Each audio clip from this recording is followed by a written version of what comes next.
Hey, and welcome to Connect. Today, we're going to talk about the Metaverse.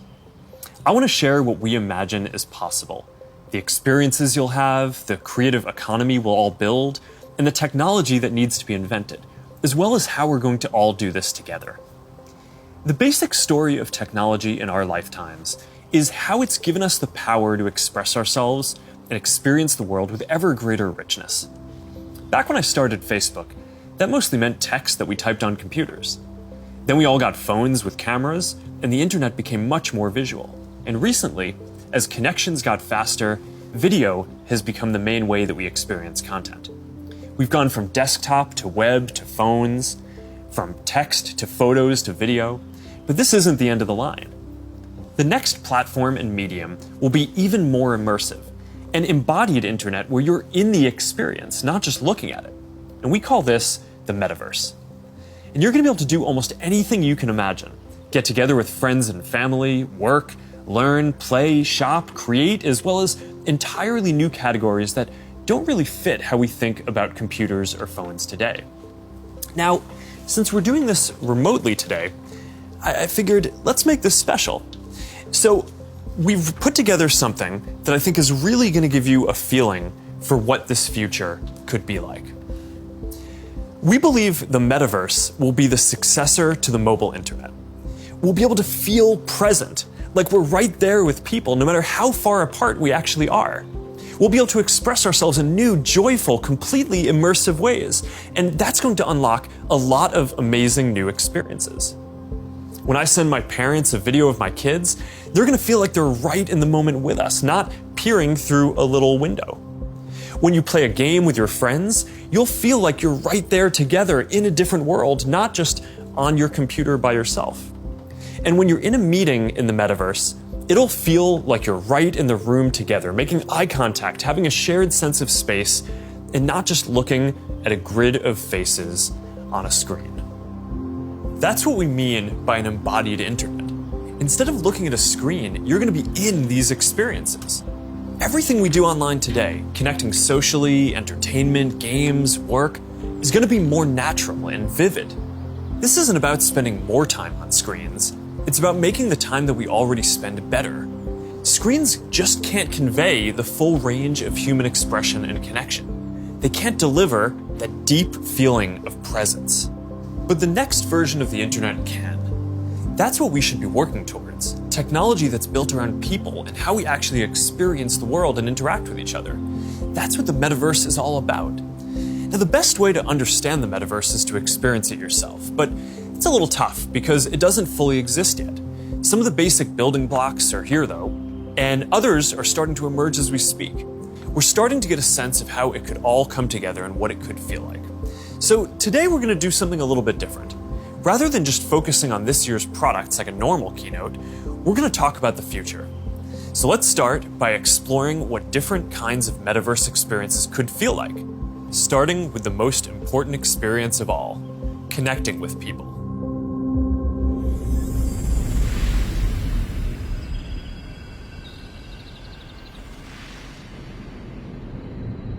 Imagine you put on your glasses or headset and you're instantly in your home space.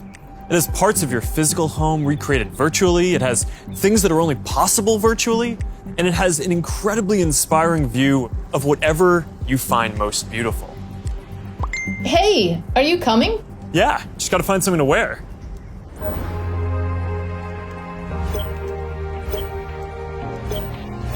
All right, perfect. Boy. Oh, hey, Mark. Hey, what's going on? Hi. Mark. What's up, Mark? Whoa, we're floating in space? Uh-huh. Who made this place? It's awesome. Right? It's from a creator I met in LA. This place is amazing. Boz, is that you? Of course it's me. You know I had to be the robot, man. I thought I was supposed to be the robot. Whoa. I knew you were bluffing. Hey, wait. Where is Naomi? Let's call her. Naomi. Hey, should we deal you in? Hey, sorry I'm running late, but you've got to see what we're checking out. There's an artist going around Soho hiding AR pieces for people to find. 3D street art? That's cool. Send that link over so we can all look at it. This is stunning. Okay, that is something. It's awesome. I love the movement. Wait, it's disappearing. This is amazing. Hold on. I'll tip the artist and they'll extend it. Wow. Brilliant. If you guys like it here, I have another room that you're gonna love. Check out this forest room. Huh, let's see it. Koi fish that fly? That's new. This is wild. Hey, one sec, Boz, it's Priscilla. Hey, you have to see this. Beast is going crazy. Oh, I love that guy. We've got to show that to the kids. Can you also send that to my dad? I'll message him. All right, see you at home. This place is great, Boz, but there's something I got to get back to. All right, so that's a glimpse of a few ways that we're going to be able to get together and socialize in the metaverse. It's a ways off, but you can start to see some of the fundamental building blocks take shape. First, the feeling of presence. This is the defining quality of the metaverse. You're going to really feel like you're there with other people. You'll see their facial expressions, you'll see their body language, maybe figure out if they're actually holding a winning hand. All the subtle ways that we communicate that today's technology can't quite deliver. Next, there are avatars, and that's how we're going to represent ourselves in the metaverse. Avatars will be as common as profile pictures today, but instead of a static image, they're going to be living 3D representations of you. Your expressions, your gestures, that are going to make interactions much richer than anything that's possible online today. You'll probably have a photorealistic avatar for work, a stylized one for hanging out, and maybe even a fantasy one for gaming. You're going to have a wardrobe of virtual clothes for different occasions, designed by different creators and from different apps and experiences. Importantly, you should be able to bring your avatar and digital items across different apps and experiences in the metaverse. Beyond avatars, there is your home space. You're going to be able to design it to look the way you want, maybe put up your own pictures and videos and store your digital goods. You're going to be able to invite people over, play games and hang out. You'll also even have a home office where you can work. Your home is your personal space from which you can teleport to anywhere you want. Now, speaking of teleporting, there are going to be all kinds of different spaces that people make. Rooms like the ones that we just saw, but also games and whole worlds that you can teleport in and out of whenever you want. Teleporting around the metaverse is going to be like clicking a link on the internet. It's an open standard. In order to unlock the potential of the metaverse, there needs to be interoperability. And that goes beyond just taking your avatar and digital items across different apps and experiences, which we are already building an API to support. You want to know that when you buy something or create something, that your items will be useful in a lot of contexts and you're not going to be locked into one world or platform. You want to know that you own your items, not a platform. Now, this is going to require not just technical work, like some of the important projects that are going on around crypto and NFTs in the community now. It's also going to take ecosystem building, norm setting, and new forms of governance, and this is something that we're really going to focus on. Privacy and safety need to be built into the metaverse from day one. You'll get to decide when you want to be with other people, when you want to block someone from appearing in your space, or when you want to take a break and teleport to a private bubble to be alone.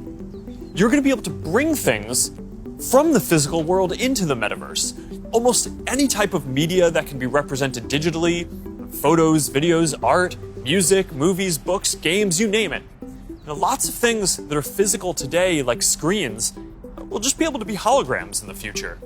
You won't need a physical TV, it'll just be a $1 hologram from some high school kid halfway across the world. And you'll be able to take your items and project them into the physical world as holograms in augmented reality too. You're going to be able to move across these different experiences on all kinds of different devices, sometimes using virtual reality so you're fully immersed, sometimes using augmented reality glasses so you can be present in the physical world as well, and sometimes on a computer or phone so you can quickly jump into the metaverse from existing platforms. There are going to be new ways of interacting with devices that are much more natural. Instead of typing or tapping, you're going to be able to gesture with your hands, say a few words, or even just make things happen by thinking about them. Your devices won't be the focal point of your attention anymore. Instead of getting in the way, they're going to give you a sense of presence in the new experiences that you're having and the people who you're with. And these are some of the basic concepts for the metaverse. And while this may sound like science fiction, we're starting to see a lot of these technologies coming together. In the next 5 or 10 years, a lot of this is going to be mainstream. And a lot of us will be creating and inhabiting worlds that are just as detailed and convincing as this one on a daily basis. So even though it's still a long way off, we're starting to work on some of these foundational concepts today. Horizon is the social platform that we're building for people to create and interact in the metaverse. One part of this is Horizon Home, which is our early vision for a home space in the metaverse. Horizon Home is the first thing that you'll see when you put on your Quest headset. Today, there are already a bunch of options to choose from, and in the future, anyone will be able to create one. We've just called it Home until now because it's been missing something very important: people. Soon, we're going to be introducing a social version of Home, where you can invite your friends to join you as avatars. You'll be able to hang out, watch videos together, and jump into apps together. Then, there is Horizon Worlds, which is where you can build worlds and jump into them with people. Horizon is designed to make it possible for everyone to create, and we're already seeing people build some really interesting experiences, from creating new games together to throwing surprise parties in VR that family and friends around the world can join. We started rolling out Horizon Worlds in beta last year, and we're adding more people and more worlds every day. And we also just launched Horizon Workrooms earlier this year for collaboration. Beyond Horizon, we're also making it easier to communicate with your friends across different layers of reality. This year, we're bringing messenger calls to virtual reality.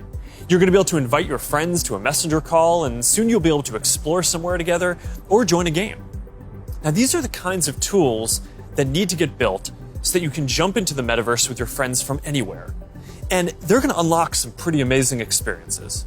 Now, let's move on from some of these basic concepts and people just connecting to a completely different set of experiences around entertainment and gaming.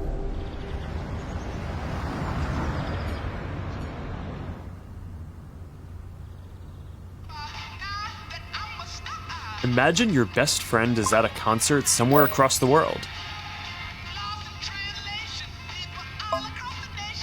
What if you could be there with her? I'm packing all my sneakers. I never had a club. Yo. You're here! Tell it like it is. Tell what you love, how you live. When you're doing what you're doing, just tell the truth. Just tell it, just tell it, just tell it, just tell it. I'm talking to you.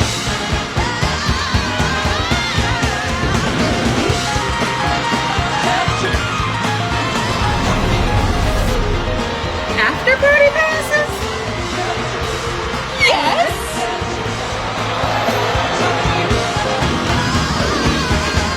I want you to tell it like it is. Love how you live. When you're doing what you do, just tell the truth.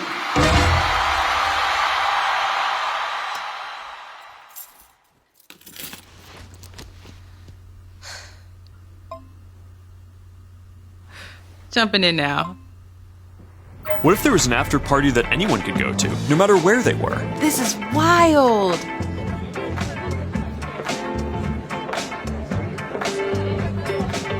Hey, check this out. Charity auction happening. Oh, there's swag. And when you go to the after party, you could connect with other fans, hear new versions of your favorite songs, and check out the merch that just dropped. Ooh, I like that one. Well, now you gotta get it. You can start to see how the metaverse is going to enable richer experiences by letting us add new layers to the world that we can interact with. Creators and artists are going to be able to connect with their audiences in new ways and really bring them into these shared experiences. Now, there's a lot that needs to get built to create experiences like this, but we're working on some of these pieces right now with Spark AR. First, we're building tools that creators can use to place digital objects into the physical world and let people interact with them. And rather than just simple visual effects, new creator capabilities will support 3D objects that can respond and react realistically, including a realistic sense of depth and occlusion.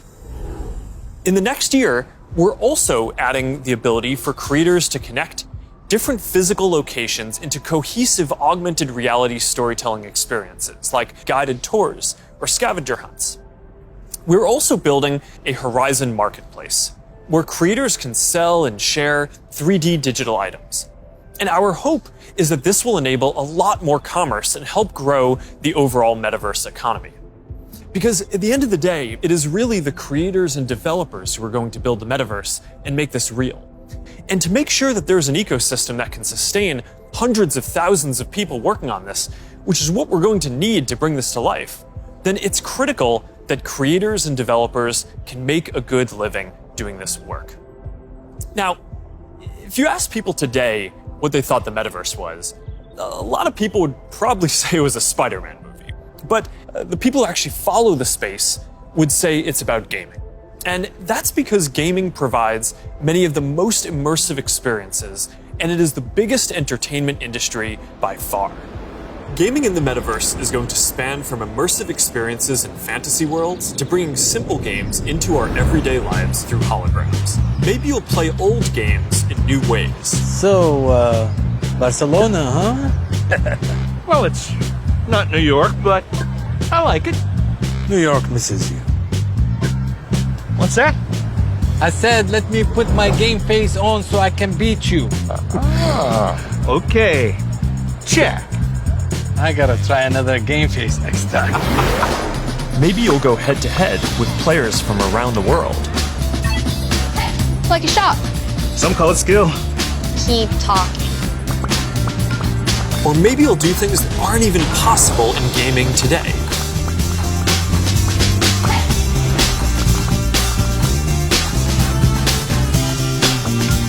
Hey Mark, down for a VR foiling sesh? Now this is more my style. Classic look. All right, nice. Oh, nice choice, Mark. Ready to shred. All right, here we go. Whoa. Whoa, hang in there, Mark. That's not good. Hit this section, boom. All right, backflip. Yoo-hoo! I've got an idea. Hey, where are you going? Gotta pump it to jump it. What? I didn't even know that was an option. You're not gonna catch me now. Take that, unicorn. Oh, Tube City! Kai, you're out of control. Don't worry, I'll let you win next time. All good. Oh, that was a close one. You want to go again? Maybe later. I'm gonna need a lot more sunscreen though. Oh man. Well, gaming is how a lot of people are going to step into the metaverse for the first time. It already has some of the most fully built out digital goods and the most active creator and developer communities, and major platforms like Epic are working to build out the metaverse, starting with gaming. For our part, we're heavily investing in building a healthy VR and AR ecosystem, so the game studios can keep building and gaming creators can keep creating. Now, Deb from our studios team is joining me. Deb, do you want to take us through some of the exciting games in the pipeline for Quest? Absolutely. Over the years, we've had the opportunity to work with incredible developers like Vertigo Games, the studio behind fan favorite Arizona Sunshine. I love Arizona Sunshine. That game basically got me and my friends through the first few months of the pandemic. That's awesome. If you enjoyed that, Mark, I think you'll be excited that we're partnering with Vertigo on 5 more great games from Deep Silver and others. We'll share more about this lineup very soon. Nice. What else is coming? Well, the metaverse is constantly evolving. So one of the most important aspects will be live service games that launch updates and new downloadable content regularly, like Echo VR, Beat Saber, Onward, Pistol Whip, and more.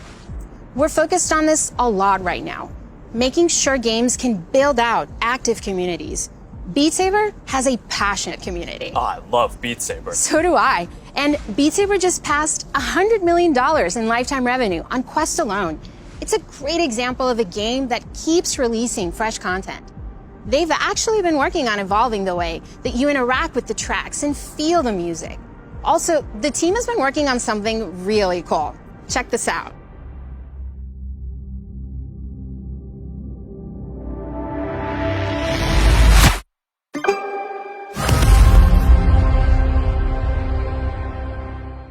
I can't wait to play this. And they keep partnering with incredible artists to release new music packs all the time. Did you play the Billie Eilish music pack last month? A little more than I should have. I probably should have been working more on this Metaverse presentation. Well, they have a great lineup of artists for 2022. And there's one more epic surprise before the end of the year. So stay tuned. Okay, have you played Population 1? I mean, yeah, I love the game so much that... For those who haven't, Population 1 is a thrilling battle royale that is only possible in VR. Since its launch at Connect last year, it has become one of the highest earning games on Quest and the biggest multiplayer FPS on the platform. You can have up to 24 people in at once for a match. We're super excited to keep launching big updates, like an all-new autumn event later in November and a Winter Wonderland update in December.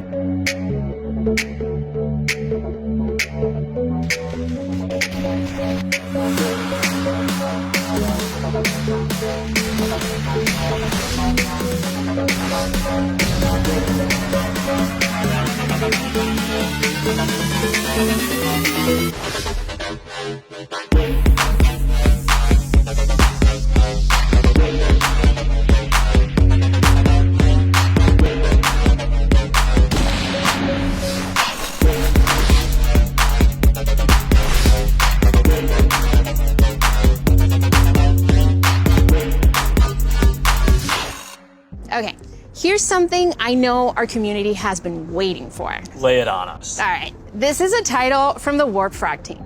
This is the team that set the standard for VR combat physics when it launched on Rift in 2019.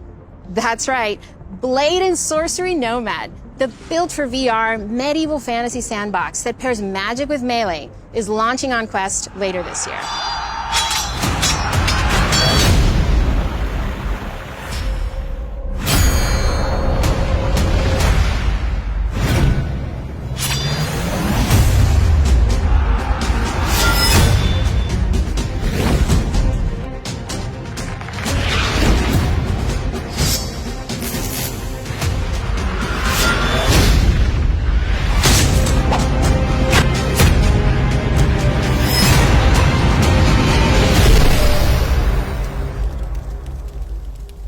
For more gaming updates, look out for the 2022 Oculus Gaming Showcase. It's going to be loaded with news you won't want to miss. But Mark, I believe you have some news for us as well. Yeah, you know, I have to say, it's really impressive to see this lineup come together over the last few years, but there's one project that I'm really looking forward to. Yeah, this is one of the all-time greats, and we've been working for years to bring it to Quest. I'm excited to announce that the Rockstar Games classic Grand Theft Auto San Andreas is in development for Quest 2. This new version of what I think is one of the greatest games ever made will offer players an entirely new way to experience this iconic open world in virtual reality. That's it, Mark.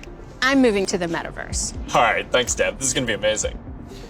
Now, a lot of the most interesting games out there take advantage of how you can move around physically. Being able to look anywhere, move freely, it's just a fundamentally different experience from staring at a screen. This quality of being physically embodied and able to interact with the world and move around inside it, that opens up some completely new experiences that didn't really make sense before on 2D phones or computers. And one example that we are seeing take off is fitness. And speaking of that, I think it's time for my workout. A lot of you are already using Quest to stay fit. It lets you work out in some completely new ways. It's kind of like a Peloton, but instead of a bike, you just have your VR headset, and with it you can do anything from boxing lessons to sword fighting to even dancing.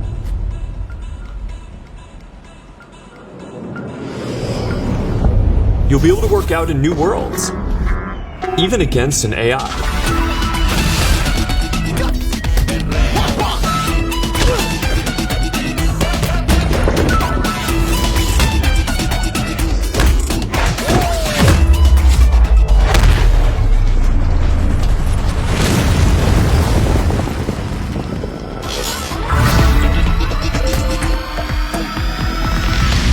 Maybe you'll get some friends together for some 3-on-3.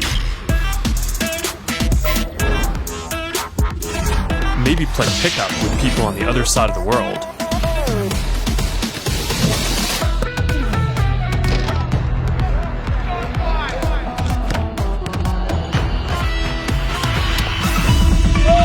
Or Imagine your Facebook cycling group does an AR charity ride.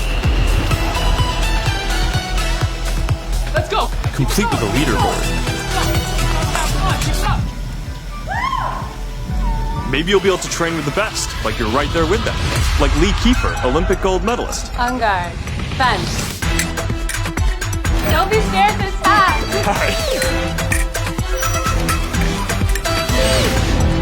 You seem like a natural. Whoa. All right, that's a little too realistic. See you later, Lee. That was fun. Good job, Mark. And that's what fitness will be like in the metaverse. Now, I think we're going to see a lot more unique experiences emerging around fitness that take advantage of the full immersion in interactive training. Speaking of which, Supernatural just added boxing to its lineup, FitXR has new fitness studios coming next year, and Player 22 by Rezel, which is currently used by pro athletes, is adding guided and hand-tracked bodyweight exercises soon. We're making a fitness accessories pack that makes Quest 2 more comfortable, with controller grips for when things get a bit intense, and a facial interface that you can wipe the sweat off of, making your sessions more comfortable. And that's all coming next year. But enough with the fun and games. It's time for everyone's favorite: work. Over the last year and a half, a lot of us who work in offices have gone remote.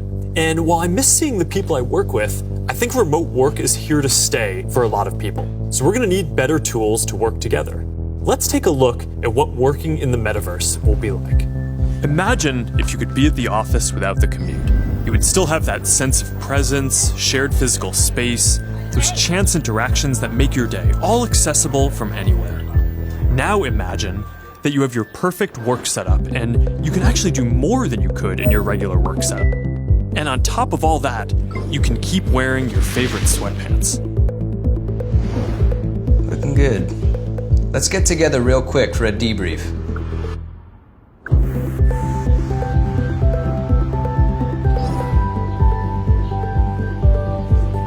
I'm free now. Let's jump in. Hi. Hey. So what do we think?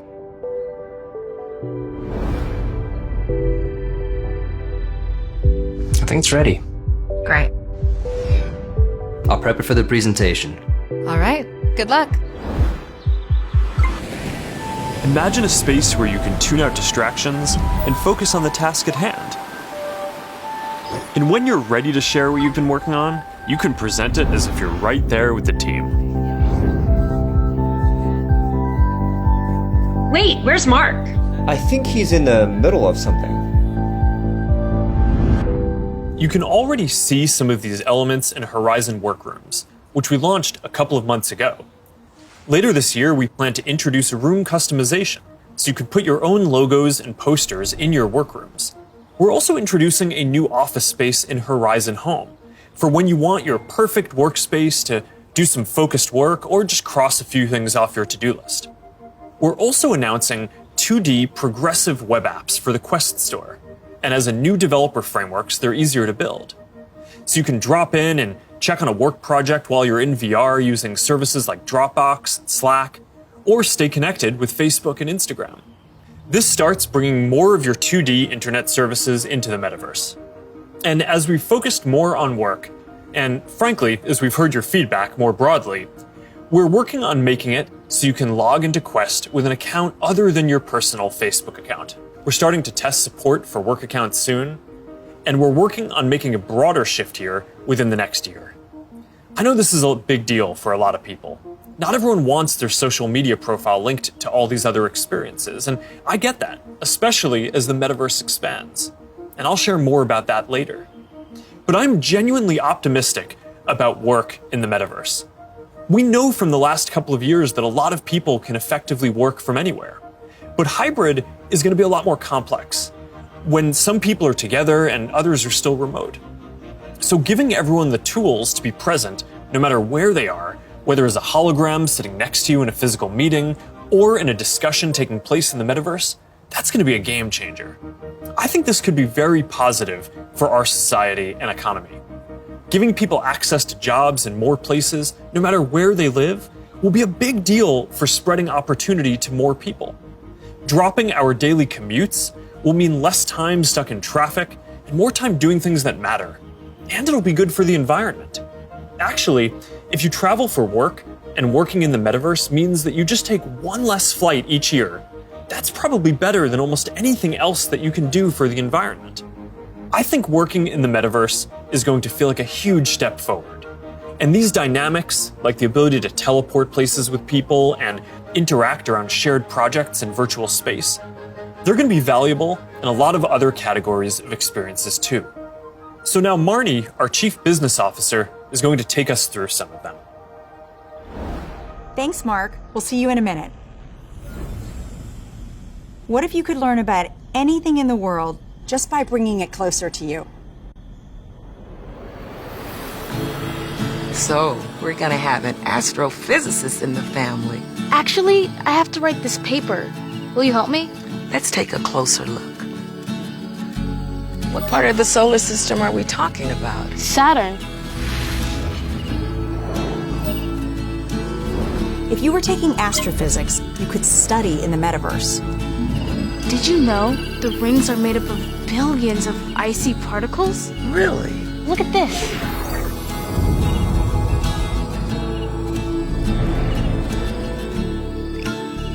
You ready to do that paper now, right? Yeah.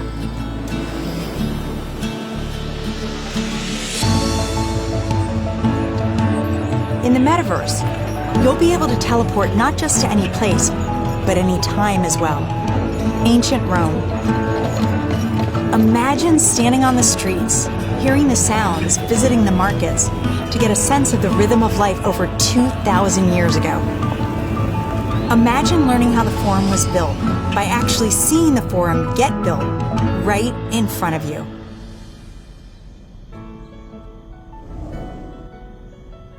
Hi, everyone.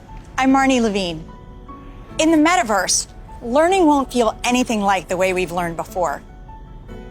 With a headset or glasses, you'll be able to pull up schematics for your studying, or maybe even the service manual for a vehicle you're learning to repair.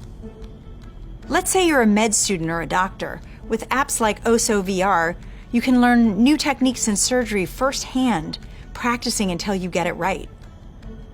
Or, if you're studying Earth science, you could swim through the Great Barrier Reef, get up close to Earth's mightiest insects with your instructor, David Attenborough, whose VR documentary is playing now in Oculus TV.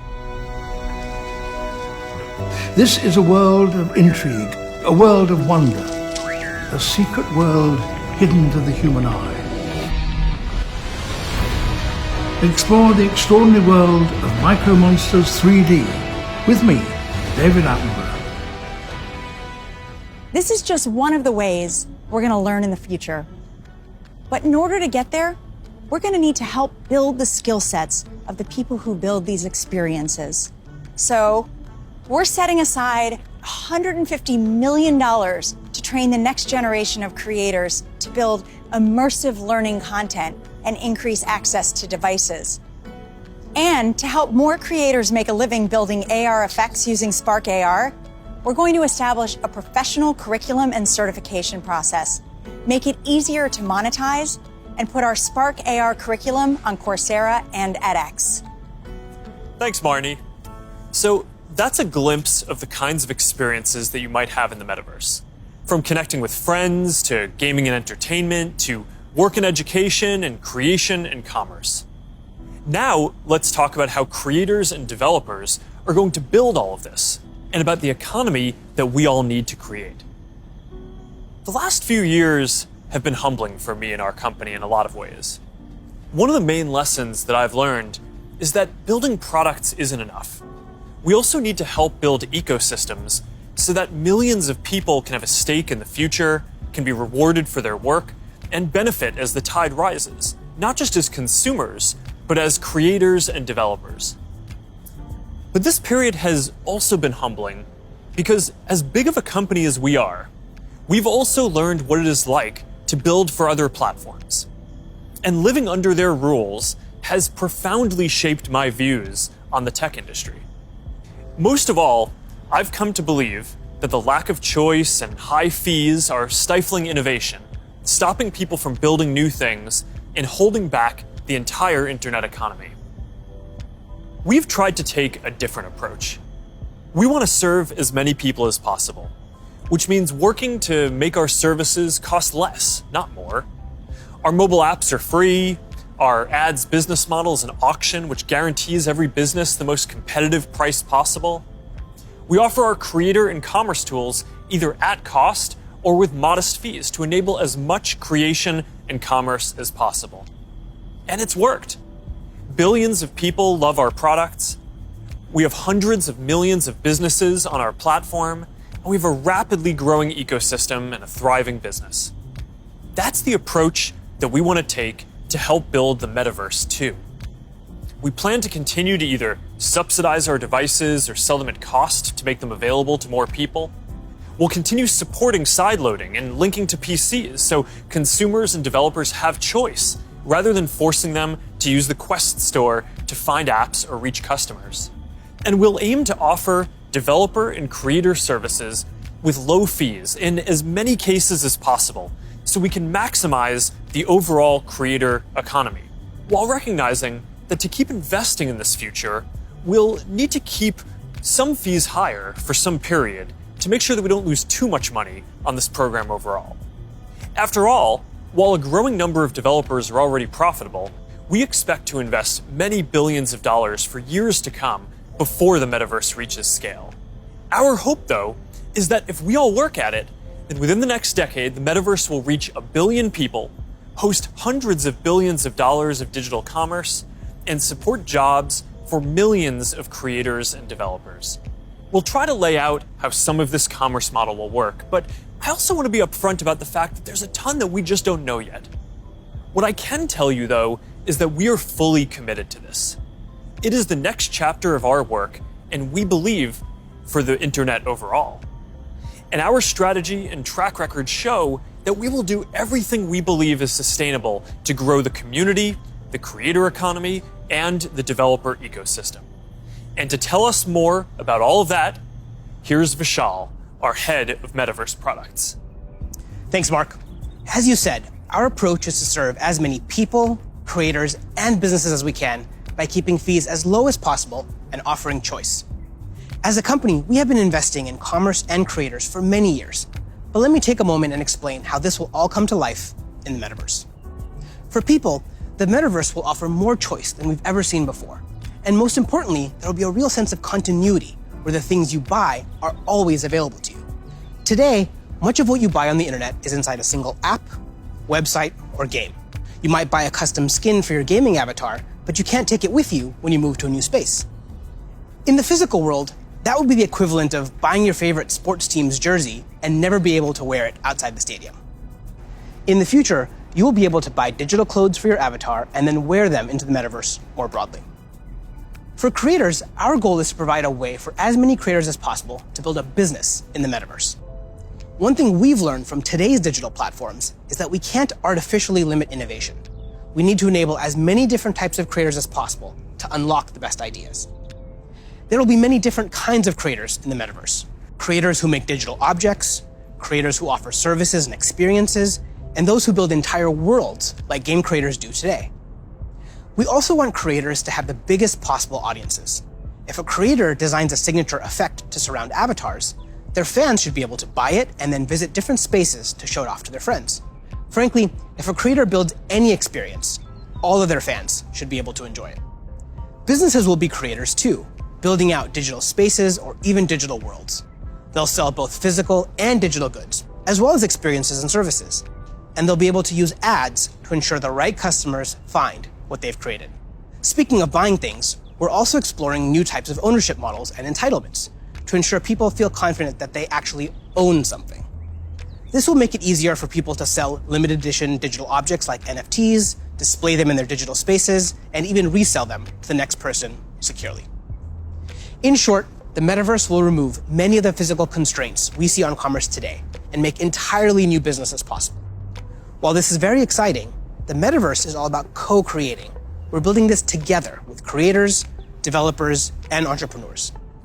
So today, I've asked Jackie Aina to join me to start a conversation about what might be possible. Jackie is a beauty creator who launched her own lifestyle brand on Instagram called Forever Mood, where she sells candles with scents like cuffing season and partners with major brands on makeup drops. So let's meet Jackie in her space. Here we are in this digital space, totally inspired by you and all the things that you love. Jackie, I've been such a big fan of yours for such a long time. Tell me a bit about how you got started in social media. So, rewind back to 2009. As it pertains to like beauty, I would go to like a makeup counter or go makeup shopping, and I always felt rejected, always felt othered. So I got so frustrated that eventually I was like, you know what? Not only am I gonna like not listen to them, but I'm gonna show other people how I'm making it work with my skin tone too. How did you go from creating content, creating videos, to a product? You just, have a brand called Forever Mood. It's huge on Instagram shopping. So Forever Mood was not only a bit of a love letter to me and my relationship with my mom. That's how we bond, was through fragrance ever since childhood. But it's been doing amazing, and we've actually been getting a lot of support. Jackie, this space is pretty magical, and I know it kind of reflects the stuff you love. Like, tell me a bit about what you love and why this represents you. Okay.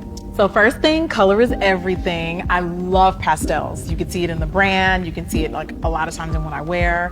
With the Metaverse, when we're curating collections or even just brainstorming, this would be a great way to like gather us all together and literally kind of create atmospheres and environments and moods to just kind of enhance creativity. And then if I can invite people, it would be like inviting them in my home. You know what I mean? It'd be like bringing them into a piece of me. So I would want them to feel some of the things that I feel when I step into my house or when I light my candles. Interacting with people in comments and having a conversation is a way to kind of get your fan excited about interacting with you, but also you feel like you get a connection to your community. Too. Yeah. And so this idea of reaching kind of into the comment section and pulling a fan in and having a conversation is pretty powerful. And it humanizes that person on the other end, of that comment. I think there's a really interesting opportunity to think about how we build community and how we engage with our fans in a really deep way, as opposed to just through a comment box. Imagine for your biggest fans, you could have an exclusive launch party where anyone could visit, no matter where they were in the world. I love that, because when we first launched the brand, everything was shut down because obviously quarantine, couldn't go anywhere. And I had this idea of doing like pop-ups for Forever Mood, where we would have a room inspired by each scent. And now, anyone from anywhere in the world could come and feel what you just described. Have that feeling, have that sense, really get into that mood. Also, you have your greatest fans, the people that care a lot about you, the ability to reach new customers, use advertising to keep growing your business. And you could also drop an exclusive product in the Metaverse, where only available to your most ardent fans who paid special access to get to that product. That's dope. Commerce is going to be a big part of the Metaverse. You'll be able to sell both digital and physical products. The butterfly effect transports us someplace magical.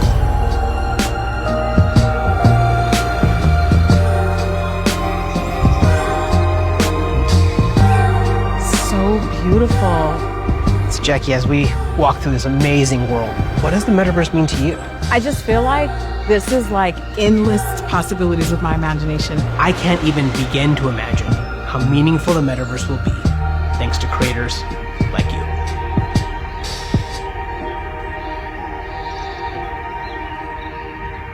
There's a lot here to be excited about. Just like the internet today, more people are going to have the freedom to find a business model that works for them, whether that's custom work, tipping, subscriptions, ads, or other monetization tools that may only make sense in the Metaverse. Now think about how many people make a living on the internet today, and how many of those jobs just didn't even exist a few years ago. I expect that the Metaverse is going to open up lots of opportunities for people in the exact same way. Now, we have confidence in this general direction, and we're investing significantly in building for this future, but the reality is that no one knows exactly which models are going to work and make this sustainable. So we're going to approach this with humility and openness, and we're going to work with anyone whose efforts will help bring the Metaverse to life. So now, Boz is going to join us to talk about what people are already building for the Metaverse and what kinds of tools we can create to help out. Hey Boz, I'm still kind of jealous of your robot avatar. Yeah, man, you gotta have the robot when you're working your dance moves, right? I mean, of course. Look, Mark, we've been working on Facebook Reality Labs for a long time, but we always kept the same vision, which is that we want to build tools that help people feel connected anytime, anywhere. And that vision is what drives us today, to help people get together in virtual spaces. We've come a long way since the early days of VR, thanks to the developers and the creators who see the potential to entertain and to educate. But of course, we still have a lot farther to go. So to keep the pace of innovation moving faster and empower more use cases, we do have a few exciting announcements. Today, we're introducing the Presence platform, which is a broad range of machine perception and AI capabilities that empower developers to build mixed reality experiences on Quest 2. You want to tell us more about the Presence platform? Yeah, we've said before that realistic presence is the key to feeling connected in the metaverse. And the Presence platform's capabilities are what's going to deliver on that promise. Things like environmental understanding, content placement and persistence, voice interaction, standardized hand interactions. In fact, let's start with hands. I mean, the human hand is an engineering marvel. And bringing hands into VR was no easy feat. It required a lot of collaboration against product, design, research, but we continue to improve that product, finding new ways to navigate with gestures and interact with VR. So today, we're introducing the Interaction SDK, a library of modular components that will make it easy to add hand interactions to your apps. That's pretty exciting. Yeah, we really think that this is going to help people accelerate the build time for new and existing titles that allow people to use their hands more naturally in more virtual experiences. Now, in addition to hands, there's another exciting interaction space for VR. That's your voice. The Voice SDK lets developers integrate voice input into their games and apps so they can create new gameplay and navigation. So soon, you'll be able to jump into a FitXR workout and shake up your routine just by saying, "Surprise me." Oh, yeah, I've tried this one before. This one's really tough. Yeah, me too. It is. Since we launched the Pass-Through API, we've already seen breakthrough experiments from developers that blend the virtual and the real world. Soon, with our next SDK release, developers will be able to ship their mixed reality apps on the Oculus Store and an App Lab. Now, of course, access to pass-through by itself is not enough. To achieve that rich mixed reality experience, apps also need to be aware of things in the room and, blend the virtual objects with the physical environment around them so they can coexist in the same space. So developers want to be able to place, persistent world-locked content like animated holograms or your Instagram feed in your real space. And tools like spatial anchors and scene understanding capabilities will help make these mixed reality experiences feel seamless. Now, I'd gladly nerd out with you on the technical details of this with you. I know. But I think it's better to show you. Load the world beyond. This is Oppie. Oppie, come on, Oppie. Who is a good persistent state virtual object layered on an interactive pass-through environment? Oh, you are. Yes, you are. Oppie, sit. Pets in the metaverse, man. Just as stubborn as they are in the physical world. You know, Boz, I always really wanted a forest in my living room. Did you? Not really. I'm looking forward to how developers are going to be able to build a new generation of mixed reality experiences on Quest 2. And it also gives us a glimpse of the kind of worlds that people are going to be able to build. Now let's talk about augmented reality.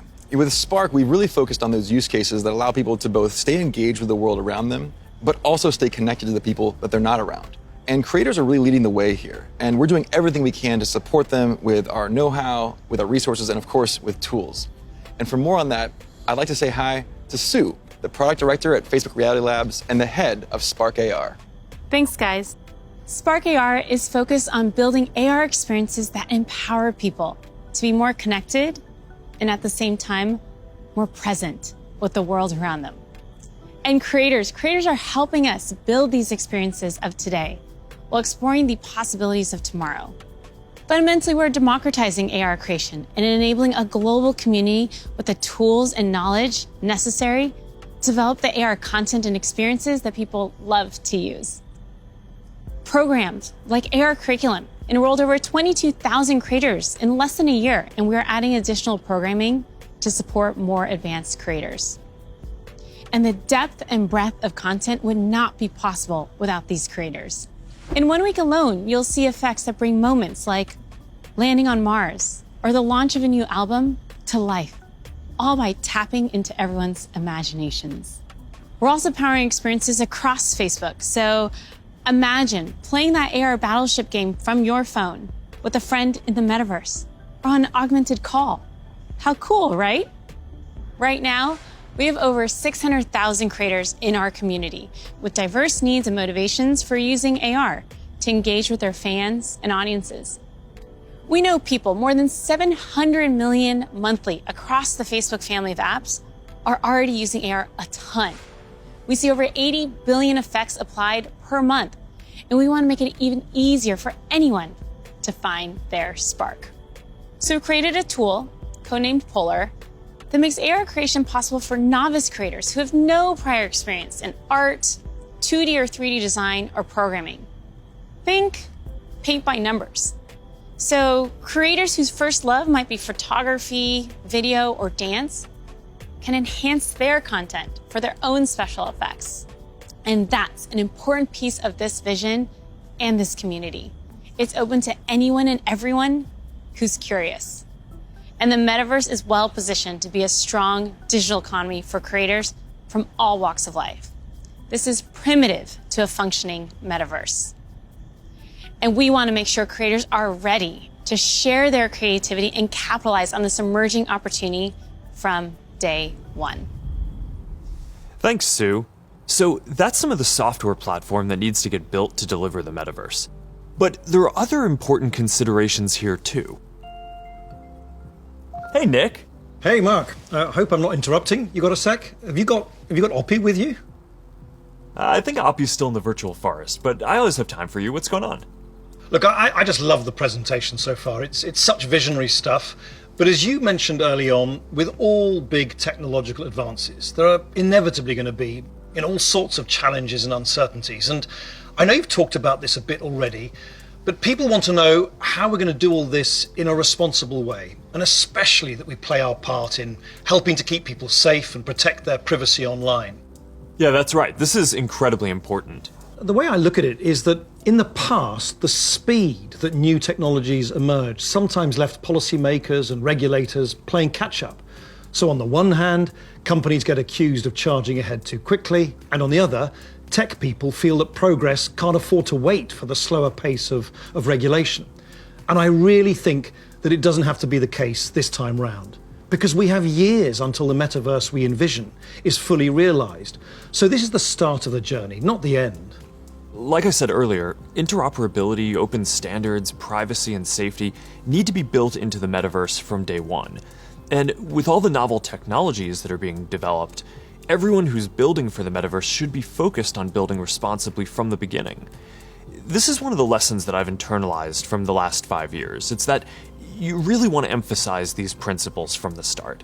So at Connect last year, Boz outlined our responsible innovation principles, and the first one was never surprise people. Right, and that means being transparent about how things work, what data is collected, and how that data is used over time. It also means giving people easy-to-use safety controls, as well as age guidance and parental controls for when youngsters are using these products.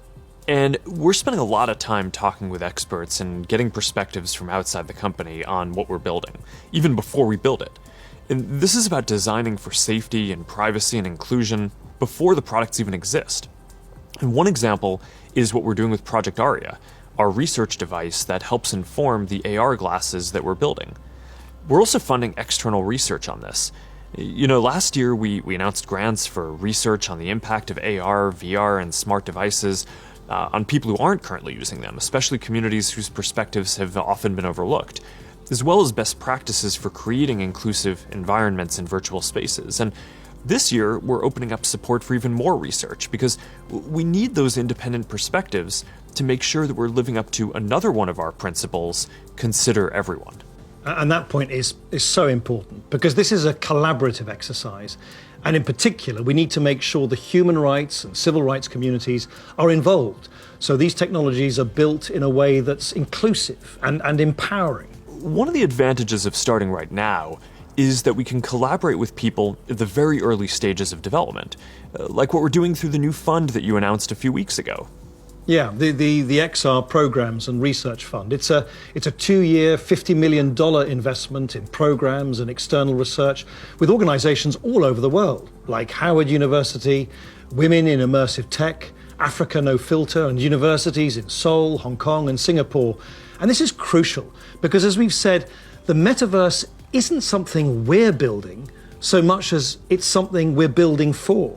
Across the industry, we need to bring that same imagination and commitment to building for interoperability, openness, safety, and privacy as we do for all the other product aspects of the metaverse.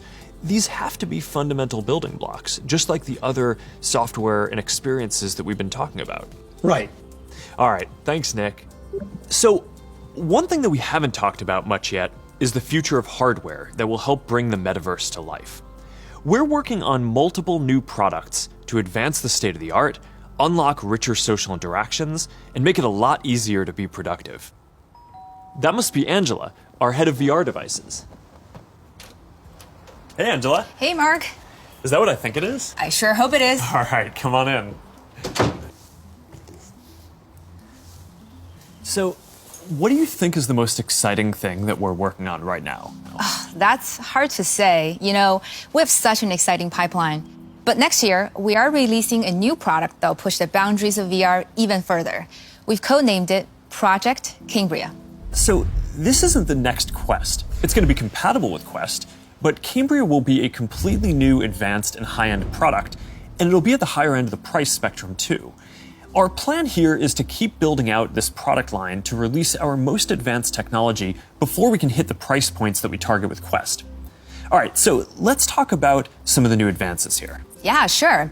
There's a ton of new tech going into Cambria. For example, your avatar will be able to make natural eye contact and reflect your facial expressions in real time. This way, people you're interacting with will have a real sense of how you're actually feeling.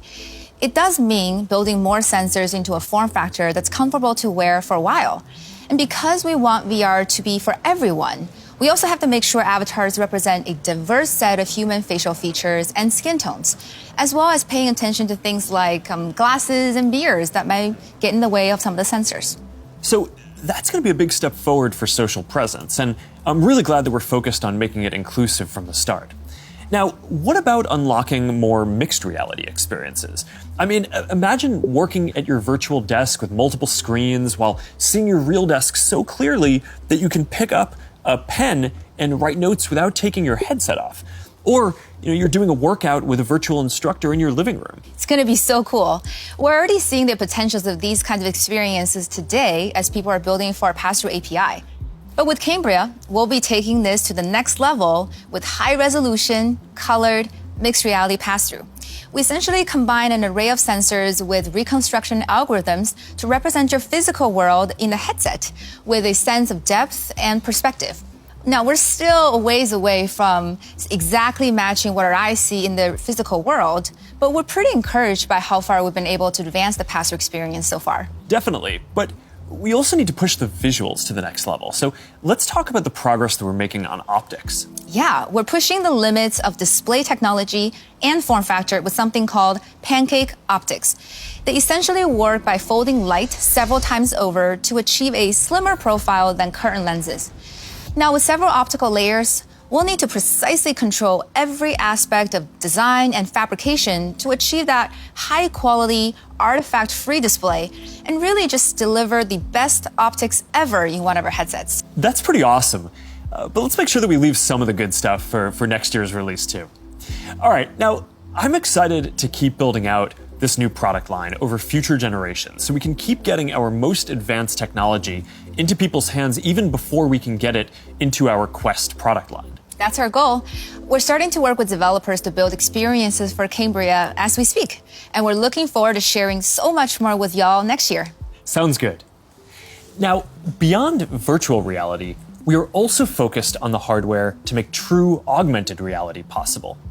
In a lot of ways, augmented reality is even harder, not just because we need to invent a completely new optical stack that's not based on screens, but because we basically need to fit a supercomputer into a pair of normal-looking glasses. So we're approaching this problem from two directions. First, how much technology can we pack into a pair of normal, great-looking glasses today? And second, how do we take the long-term tech stack to do everything and keep miniaturizing and improving it until it fits into a pair of normal, good-looking glasses? On the first path, last month we launched Ray-Ban Stories, our first smart glasses in partnership with Essilor Luxottica. They're not full AR glasses yet, but they let you take pictures and videos, listen to music, and take phone calls while you're out looking at the world instead of down at your phone. And we built leading privacy features into the glasses, like the LED light whenever you're recording, which phones don't even have. And we delivered this in the iconic Ray-Ban style for just $299. These are all steps along the path to an embodied internet. But the ultimate goal here is true augmented reality glasses. And we've been working on that too. And today, I want to show you an experience that we've been working on for Project Nazare, which is the codename for our first full augmented reality glasses. Here, you'll see you're chatting with friends on WhatsApp and planning a game night. You can select a game, and then, as you walk over to your kitchen, you can easily just put your game onto the table and you're off. And that's the kind of experience that augmented reality will unlock. There's a lot of technical work to get this form factor and experience right. We have to fit hologram displays, projectors, batteries, radios, custom silicon chips, cameras, speakers, sensors to map the world around you, and more into glasses that are about 5 millimeters thick. So we still have a ways to go with Nazare, but we are making good progress. I'm excited about our future roadmap, but even that's still early in a journey that's going to go on for decades.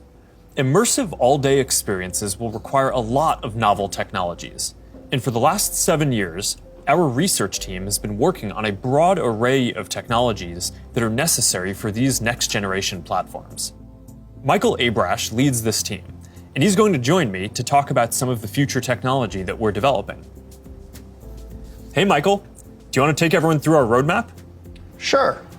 That covers a lot of ground, though. It's going to take about a dozen major technological breakthroughs to get to the next-generation metaverse, and we're working on all of them. Displays, audio, input, haptics, hand tracking, eye tracking, mixed reality sensors, graphics, computer vision, avatars, perceptual science, AI, and more. Yeah, you're right. That's a lot. We probably only have time for a couple right now. You want to pick a few? Well, I think the metaverse is really going to be first and foremost about connecting people, so I'd say let's start with avatars. Yeah, I agree. The goal here is to have both realistic and stylized avatars that create a deep feeling that we're present with people. Exactly, and we've shown codec avatars before. Well, what can your face do? Can you show us? Well, I've always hoped you would ask me that question. And it's a remarkable experience to see codec avatars in VR, and photorealistic avatars will be a huge breakthrough. But they're only part of the picture. Yeah, because you're not always going to want to look exactly like yourself. That's why people shave their beards, dress up, style their hair, put on makeup, or get tattoos. And of course, you'll be able to do all of that and more in the metaverse. So this next video shows how we're making progress on part of that with hair and skin rendering and relighting for 3D avatars. She's going for a medical field. I think she was interested into... Now, I want to point out this technology is still very definitely research, but it shows the really high level of fidelity that avatars are ultimately going to need to reach. Notice that you can see the individual pores on his skin. Now, clothing is another important way to express yourself. And whether you want to simulate your actual garments, say you're making a quick call with your grandmother, or maybe you just want to be wearing a stylish blue Oxford shirt like me, you're going to need the ability to simulate clothing. So here's an early look at hand-cloth interaction. And you can see how the movement of the cloth when the hand touches and stretches it is really remarkably accurate. Now, to use your avatar to teleport to a meeting or sit down for a chat in the metaverse, you'll also need realistic virtual spaces to be with people in. So let's look at that. Contrary to how this looks, this is actually not a video of the physical world. It's a 3D reconstruction of a mock apartment, which I guess just became clear when that bowl took off by itself. Exactly. So what you can see here is that a researcher is moving around various objects on the right, and then on the left you can see the high-fidelity real-time rendering of the space in the moving objects on the left without the researcher. So what's critical here is that this is all happening in real time. That's what's novel here, and that's what differentiates it from CGI. So what we've seen so far is pretty awesome, but we all know what we want. We want the whole package, a full-body avatar in a virtual environment, so you're just there. Last year, we showed our very first full-body codec avatar at Connect. Here to tell you more about our progress since then is Yasser Sheikh. Hi there. My name is Yasser, and I direct the Facebook Reality Research Lab in Pittsburgh. Well, that's not completely true. What you're seeing is actually a rendering of my pre-recorded codec avatar. Over the past couple of years, we've made quite a bit of progress with codec avatars. My avatar can now look left, look right, look up, look down, make facial expressions. Here, you can see Elaine is in VR on the right. You can see her view of Yasser's avatar and the reconstructed real-world space that it's in on the left as she moves around the avatar. What you see on the left is an entirely virtual reconstruction. This gives you a sense of a future in which you'll be able to interact with another person's realistic avatar in virtual reality in real time. Now, preventing others from using your avatar will be critical. That's why, even though this is early stage research, we're already thinking about how we could secure your avatar, whether by tying it to an authenticated account or by verifying identity in some other way. All right, so we've talked about what we're going to be able to see, but of course we also want to be able to actually do things in the metaverse. And while seeing your hands in VR and manipulating virtual objects is a big step forward towards that, then we're going to need an even easier and more intuitive way to interact with virtual content when you're on the go wearing AR glasses. And we believe that neural interfaces are going to be an important part of how we interact with AR glasses. And more specifically, EMG input from the muscles on your wrist combined with contextualized AI. It turns out that we all have unused neuromotor pathways, and with simple and perhaps even imperceptible gestures, sensors will one day be able to translate those neuromotor signals into digital commands that enable you to control your devices. It's pretty wild. So let's take a look at what EMG input is going to be able to do and where we are with it today. This video shows some of the ways that we think that wrist-based neural interfaces can provide an important input tool for AR glasses.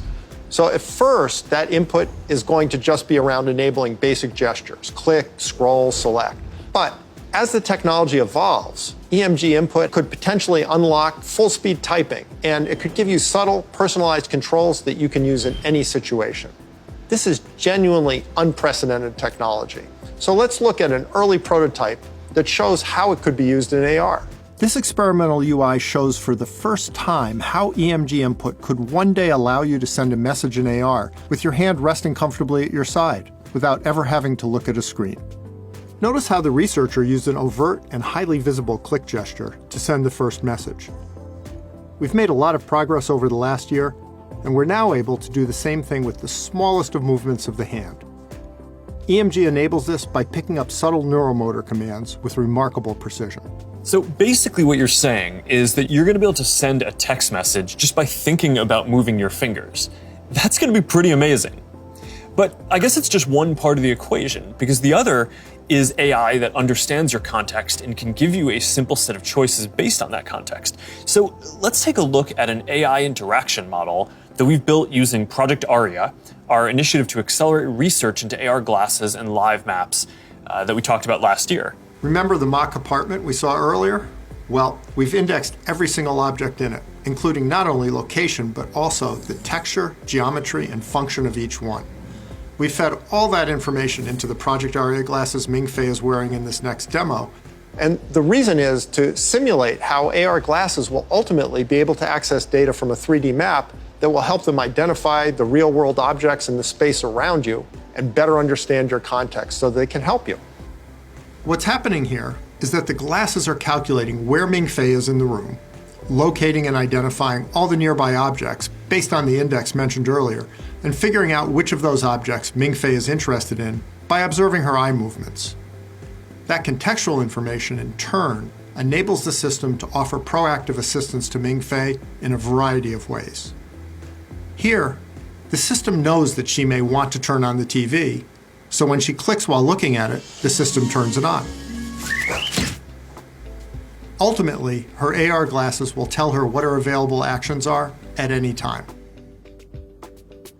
Hey assistant, where's my favorite mug? We're also working on a voice interface that will let you locate any object.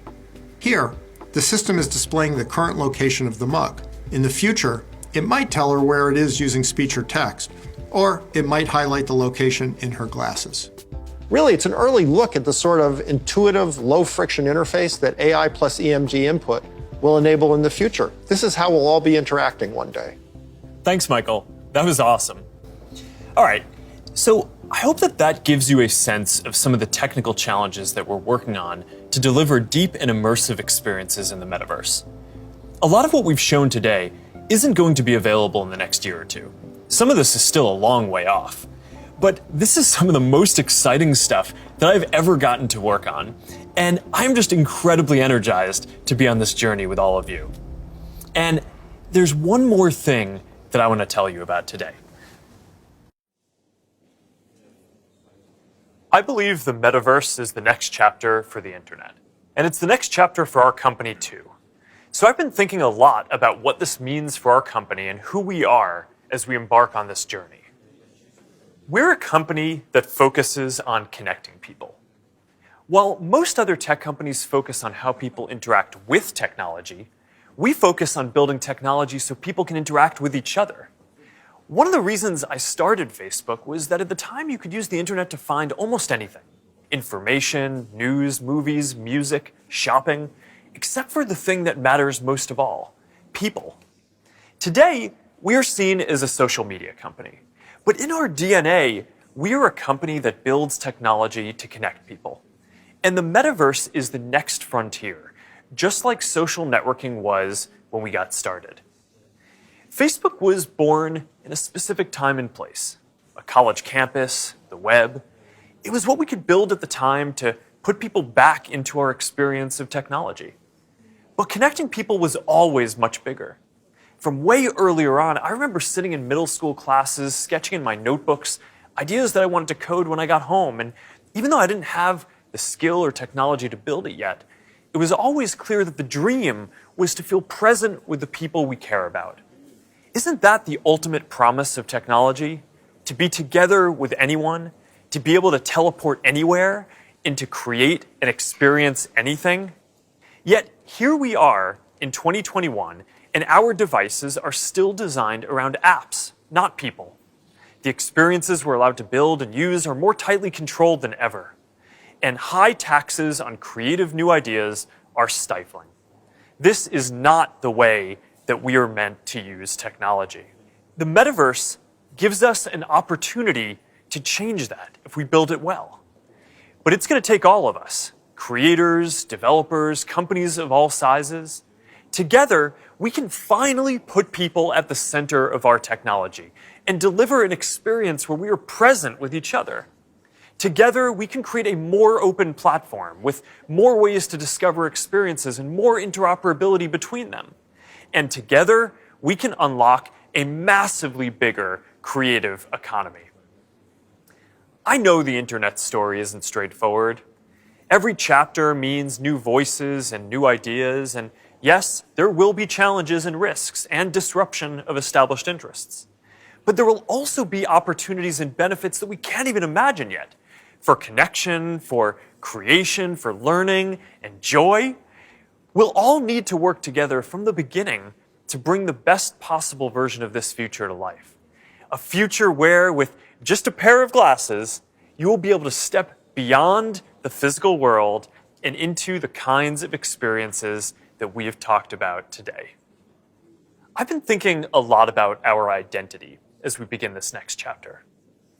Facebook is one of the most used products in the history of the world.